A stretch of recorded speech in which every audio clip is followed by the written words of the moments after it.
আজকে বানিয়েছিলাম ভীষণই টেস্টি একটা স্ন্যাক্স রেসিপি, পটেটো চিপস বল।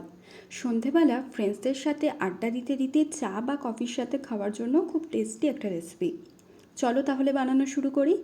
প্রথমে বেশ কিছুটা আলু প্রেসারে 4টে হুইসেল দিয়ে সেদ্ধ করে নিয়েছি। এরপর গ্রেটারের সাহায্যে ভালো করে আলুটাকে গ্রেট করে নিয়েছি। তাতে একে একে ক্যাপসিকাম, লঙ্কা, ধনেপাতা, চিলি ফ্লেক্স, অরিগ্যানো, সামান্য আদা বাটা, গোলমরিচ আর স্বাদ মতো নুন এবং বাইন্ডিংয়ের জন্য 1 চামচ কর্নফ্লাওয়ার দিয়ে ভালো করে আলুটাকে ম্যাশড করে নিয়েছি।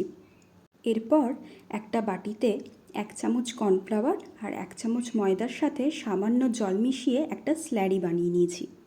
তারপর হাতে সামান্য তেল লাগিয়ে আলুর পুরের মধ্যে ছোট ছোট করে কেটে রাখা চিজের কিউবগুলোকে এভাবে দিয়ে বল আকারে গড়ে নেব।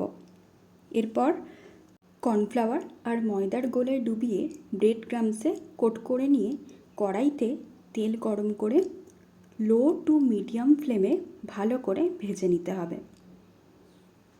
ব্যাস, তাহলে রেডি আজকের রেসিপি পটেটো চিজ বল। এই রেসিপিটা তোমাদের কেমন লাগলো অবশ্যই আমাকে কিন্তু কমেন্টে জানিও, আর ভালো লাগলে একটা লাইক করে দিও। আজকের মতো এতটুকুই। বাই। সবাই খুব খুব খুব ভালো থাকো। দেখা হচ্ছে নেক্সট একটা ভিডিওর সাথে।